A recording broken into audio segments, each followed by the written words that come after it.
Chamam-lhe a Catedral do Futebol Angolano. O formato inspirado na rara planta Welwitschia mirabilis, que só existe em Angola, concretamente no Namibe, enche os olhos de quem o aprecia. É um estado muito bonito que pode ser bem aproveitado. A beleza exterior esconde uma realidade que revela o lado crítico do estádio 11 de novembro.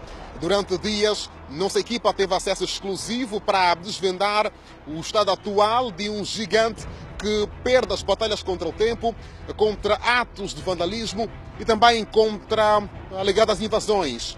Ora, ao lado de especialistas e de comentadores desportivos, vamos entender a situação atual da Catedral do nosso futebol.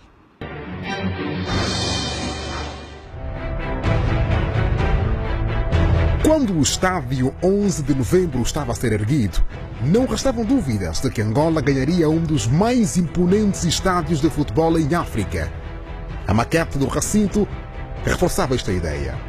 16 meses foi o tempo que duraram as obras de construção do estádio, que ocupa uma área de 82 mil metros quadrados, ou seja, neste espaço caberiam quase 9 campos de futebol. O estádio foi o principal palco do Campeonato Africano das Nações de Futebol em 2010 e inaugurado em dezembro de 2009 pelo então presidente José Eduardo dos Santos. Aparenta uma estrutura ao nível dos grandes estádios internacionais. Quase 50 mil espectadores distribuídos em 2 anéis.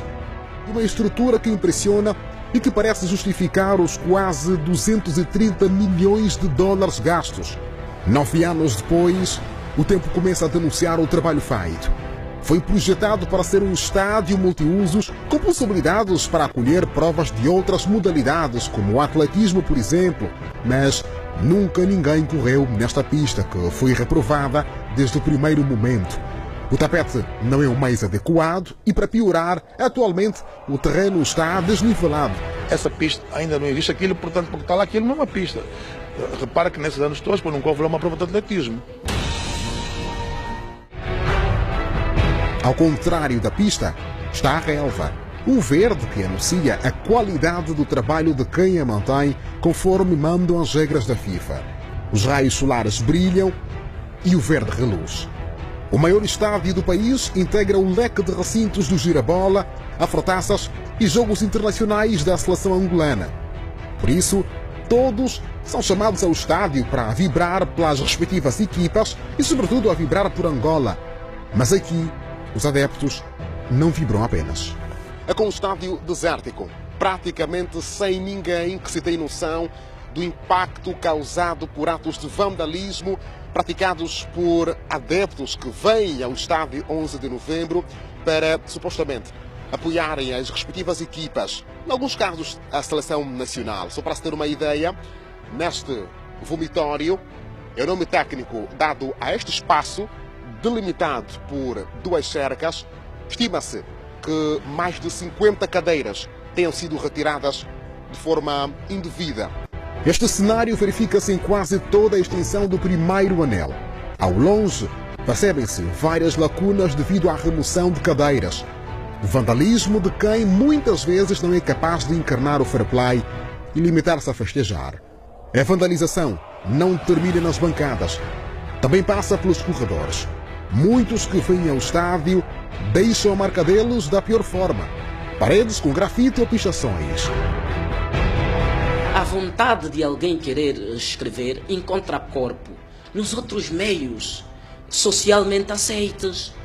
Ainda no corredor do segundo anel, onde estão algumas importantes superfícies comerciais, a realidade continua. Nem a estrutura de vidro foi poupada. Os fragmentos no chão denunciam a agressão contra um dos lados da porta envidraçada.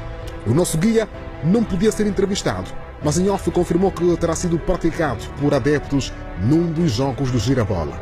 Muitos fazem e desfazem nestas zonas, aproveitando o facto de ser um espaço muito isolado.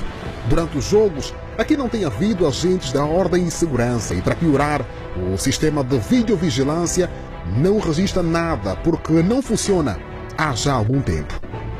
As dezenas de câmaras colocadas em pontos estratégicos do estádio seriam grandes aliadas no combate contra atos que danificassem bens públicos. Assim defende este técnico em telecomunicações. Com a câmara de vigilância já tem como encontrar o cidadão que está à procura. Os estragos também chegaram às casas de banho. Este WC, por exemplo, está inutilizado e não esconde as marcas da destruição. Nós vemos aqui lavabos cujas torneiras foram retiradas e, pelo que nós apuramos, há jovens aqui que foram apanhados em flagrante tentando roubar as torneiras. Estes atos são danos de coisas com valor e interesse públicos, por isso puníveis por lei. O mesmo é dizer que quem fez isso, segundo o Código Penal angolano, cometeu crime e pode ser preso. À luz do Código Penal, no seu artigo 472, estabelece uma moldura penal que vai até 2 anos e multa 6 meses. Só para estabelecer aqui um direito comparado, para provar que o Estado está mesmo preocupado com esta situação, o anteprojeto, digo melhor, no seu artigo 397, estabelece uma moldura penal que vai até 8 anos, com multa de 900 dias. É só para ver até que ponto é que o Estado está preocupado com esta problemática. Em 9 anos de existência, esta começa a ser a nova face do estádio 11 de novembro.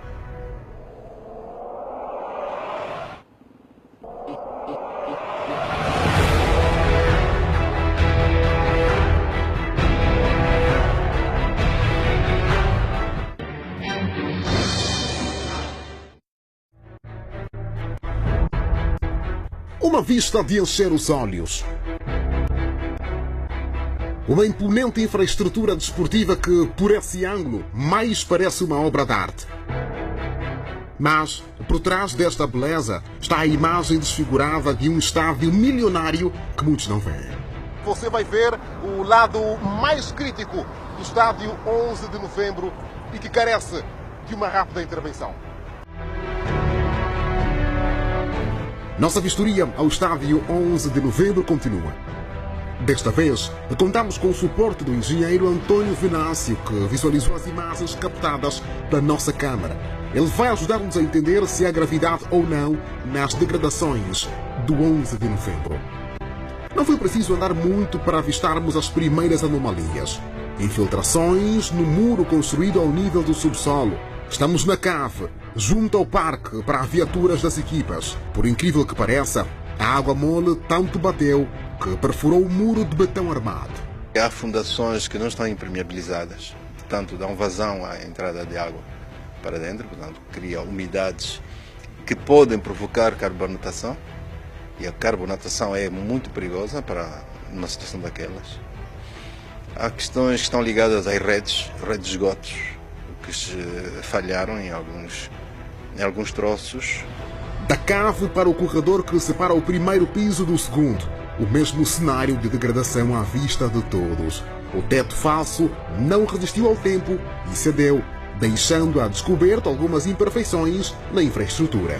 O teto falso com deficiências, e há ali uns perfis que já estão a oxidar, mas isso é devido à infiltração da água. Chegar ao último anel do estádio tornou-se num verdadeiro exercício físico. Os elevadores estão paralisados há muito tempo, excepto este que dá acesso à tribuna VIP e que é utilizado pelo presidente. Para nós da imprensa é um martírio, porque onde nós trabalhamos é mais ou menos no terceiro andar do estádio, por não há elevadores, enfim. Vários tubos de transporte de água e descargas já estão com remendos, mas a reparação arrojada não impede de a água cair e inundar o chão. Pelo estado do piso, constata-se que a água parada permanece neste local por muito tempo. É um estado que envelheceu precocemente. O que você viu até agora não se compara com o que você está prestes a ver.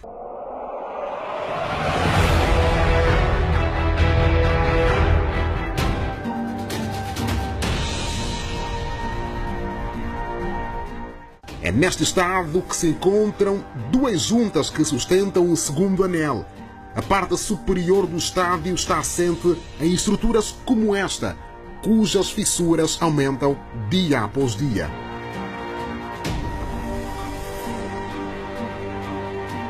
O engenheiro Antônio Venâncio está habituado a analisar infraestruturas em várias situações, mas chegou a ficar surpreendido. Por algum momento, não acreditou que fosse no 11 de novembro. É como uma simples anomalia que começa sempre uma grande degradação. O tempo, a falta de conservação e manutenção são aliados perfeitos para que uma infraestrutura, por mais grande e complexa que seja, comece a cair pouco a pouco.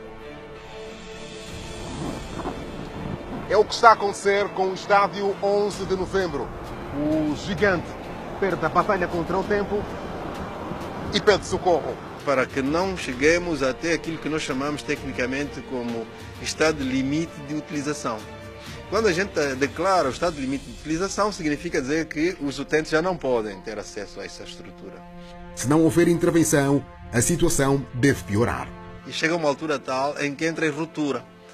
Se entrar em ruptura, então nós entramos no estado limite de utilização ou no estado último de utilização. O estado último de utilização já implica demolições, retificações de maior monta. O mau estado de conservação das infraestruturas desportivas também tira o sono ao Presidente da República. No discurso à nação, João Lourenço deixou claro que é preciso mudar o quadro com soluções urgentes. Depois de, nos últimos anos, o país ter investido bastante em infraestruturas desportivas, estádios e pavilhões gimnodesportivos, preocupa-nos o avançado estado de degradação precoce em que alguns deles se encontram. Devemos encontrar uma solução sustentável de manutenção e gestão dessas infraestruturas. Talvez pudéssemos confiar nas velhas glórias das diferentes modalidades, organizadas em empresas e com apoio inicial do Estado, ou numa outra solução. Estamos abertos a ouvir contribuições, não podemos é continuar a observar impávidos e serenos o que se está a passar.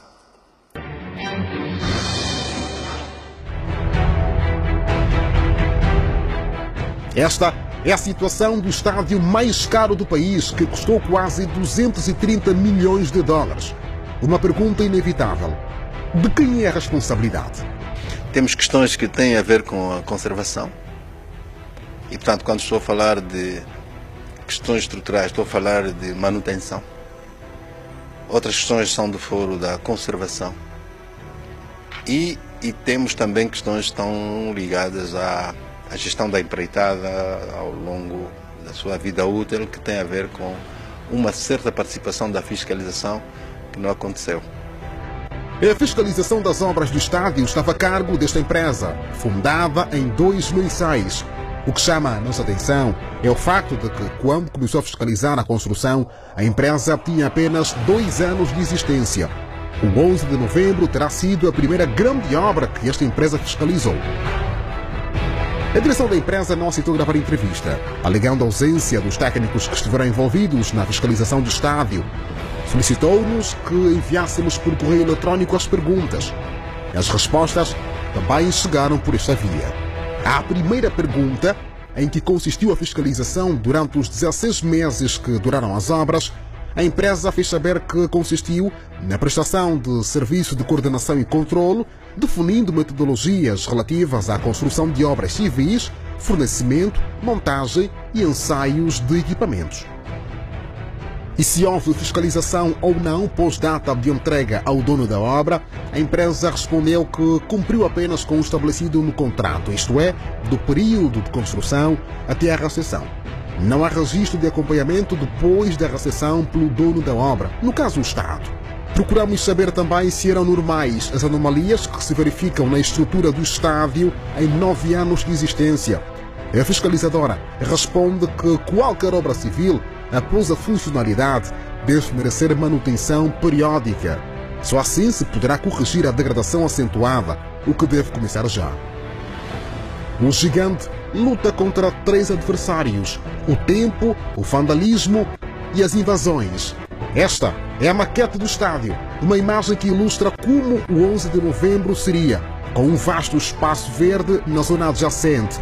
A aparência atual não é tal como estava no projeto inicial, mas esta imagem aérea mostra que, bem no princípio, estava salvaguardado o vasto espaço que circunda o recinto. Um espaço que já não existe. O terreno foi delimitado por um segundo muro. A parede amarela que você vê é o verdadeiro limite. O que está antes nasceu anos depois. Um quintal dentro de outro quintal. A zona exterior do estádio passou a ter outro muro internamente que delimita uma zona privada, digamos que eu pessoalmente não sei a quem pertence, quem autorizou que essa delimitação fosse feita. Portanto, em vez de termos um muro, passamos a ter dois. Aparentemente simples e inofensivo, mas o muro tem um detalhe assombroso que não deve ser ignorado. O arame. Não se pode fazer um muro com arame farpado, ou seja, com material cortante, para impedir que as pessoas pulem o muro. Por quê? Porque os estádios são suscetíveis de acontecer lá dentro situações de pânico. Havendo situações de pânico, as pessoas precisam de livrar-se a qualquer momento. Não se pode, então, próximo do estádio, colocar arame farpado, porque as pessoas podem morrer, podem matar-se. Os vestígios de sangue na parede atestam as palavras do engenheiro. Esta imagem foi captada na sequência do tumulto que aconteceu depois do jogo de agosto TP Mazembe para a Liga dos Campeões Africanos. Morreram 5 pessoas, exatamente num dos portões do muro que surgiu depois. E pelo sangue, houve feridos. Além deste detalhe do arame, o muro construído não só reduz o espaço, como também bloqueia a movimentação de pessoas. Se houver pânico, as pessoas precisam de rapidamente se dispersarem e encontrarem um lugar mais tranquilo e um lugar que lhes possa dar algum conforto. Segundo este documento oficial da FIFA sobre estádios de futebol, uma das recomendações é a existência de um vasto espaço à volta do estádio para que as pessoas entrem e saiam em segurança. Os especialistas não têm dúvidas. Uma nova vistoria internacional reprovaria o estádio 11 de novembro quanto à segurança e comodidade. Se esses muros tivessem sido feitos na altura em que a vistoria internacional estivesse a verificar, esse estádio não receberia o alvará, digamos assim, para entrar em funcionamento. O que contraria tudo aquilo, primeiro contraria a própria planta original do estádio. Portanto, não estava isso previsto. Agora, tanto contraria aquilo que são as normas de segurança definidas pela FIFA e seguidas pela CAF e acreditamos nós pela própria Federação Angolana de Futebol também. Não é? Para António Venâncio, a solução seria apenas uma. Aos responsáveis demolir tudo que é delimitação do espaço livre para movimento pedonal. O atual diretor do estádio, Luís Kazeng, nomeado há dias pela Ministra da Juventude e Desporto, não confirma se vai demolir ou não, mas fala em estratégias para melhorar a atual imagem. É para que possamos transformar o estádio 11 de novembro um estádio para todos os angolanos e onde todas as pessoas consigam se rever como seu. Este é o princípio, tudo o que irá acontecer será sempre dentro de uma estratégia, de uma dinâmica, dentro de princípios tão estabelecidos, para que possamos fazer do 11 de novembro um modelo de infraestruturas desportivas em Angola. Além do muro de vedação pelo meio, o vasto espaço do estádio está retalhado. O parque de estacionamento para o público em geral deixou de ter a capacidade inicial porque uma parte não está a ser utilizada. Alguns foram transformados em zonas de lazer por empresas privadas. Havia aqui restaurantes, piscinas adaptadas. O lugar existe, mas a diversão já não. Não há informações fidedignas quanto aos proprietários. Em março deste ano, os trabalhos no perímetro adjacente ao estádio foram suspensos por uma comissão integrada pelos Ministérios da Juventude e Desporto, Interior e Construção e Urbanismo. A comissão deve analisar todo o processo de concessão das obras. O comentador da Zimbo revelou que, em 2010, chegou a ser solicitado pelo gabinete do então vice-presidente da República, Fernando da Piedade Dias dos Santos, para elaborar um documento sobre modelos de gestão e manutenção dos estádios construídos para o CAN. tivemos acesso exclusivo a algumas páginas. Estas foram as recomendações de Dio Soares, mas nada saiu do papel. Transformar-se até numa zona de captação de visitantes, enfim, criar ali toda uma atividade que tornasse mais constante o fluxo de pessoas ao 11 de novembro e também, neste caso, a tal componente pedagógica, comercial, enfim, tendo ali um museu, digamos assim, do desporto nacional. Outro aspecto, como se faz, por exemplo, no Maracanã, e as boas ideias devem ser copiadas, o passeio da fama, ali no 11 de novembro, grandes figuras do nosso futebol, futebol internacional, podem lá também deixar o seu pezinho, as suas pegadas, como acontece, já disse, no estádio do Maracanã.